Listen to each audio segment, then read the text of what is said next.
Salma, I love this movie. Now, Bliss is more than a movie. It's a little bit of an experience because you can watch it in so many different ways. You can believe everything Isabel's saying, which leans really heavy into sci-fi, or it's about two people struggling with addiction to escape from reality. And you essentially play two roles in Isabel. Can you talk to me? Who is Isabel, and what were some of the challenges of bringing her to the screen? Isabel plays a scientist that lives in a bliss world where there are no problems, everything is perfect and beautiful, but people have lost the ability to appreciate what they have.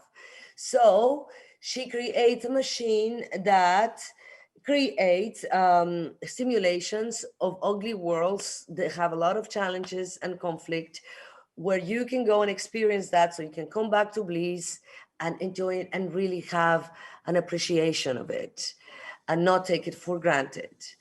Um, that's if you go for the sci-fi, you know.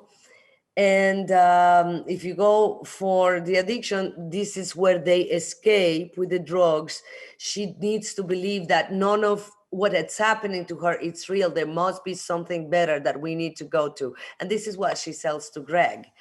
What are the complications of playing a character like that? That for the director, it was very important that the entire movie worked in both perspectives. So for example, I have a scene where I have to break down emotionally, and it could be because I'm needing the drugs, you know, and I'm needing that drug because we'll run out. And the other one is that I think my soulmate is about to leave me for the fake world.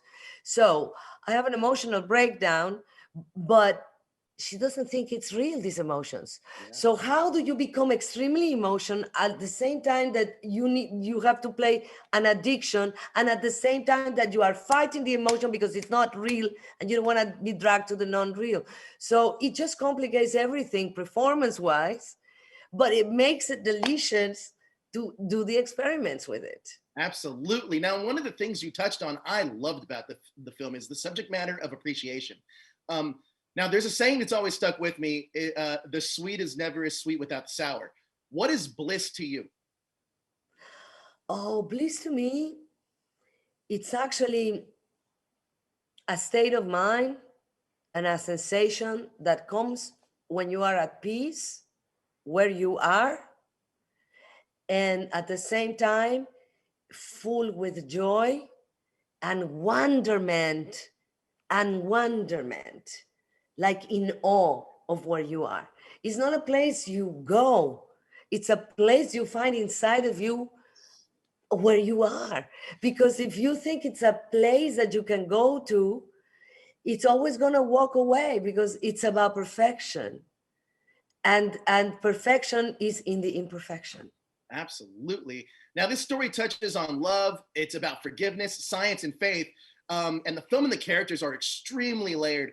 So can you talk to me about the collaboration process working with Mike Cahill? Because he also wrote the film. He's amazing. He's amazing. He's amazing. I mean, I need like 5 interviews with you to explain to you what a bliss it was to work with him. He's very smart. He's one of those guys that is very technical, does the research. By the time I got to that lab, I knew how that brain machine works, how the networks were connecting, everything. And at the same time, he's incredibly creative. You know, it's the combination of the very square and the round that can go anywhere.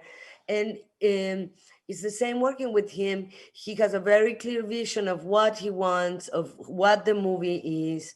And at the same time, because he has a lot of confidence in his vision, he can set you free completely and be completely open to what you're going to do. Well, look, I can't wait to watch the movie again because there's so many little Easter eggs to pick up on in the film. But look, thank you so much for your time. Brilliant performance, and it's a brilliant film. Thank you so much. Thank you so much. Thank you. Take care, Salma.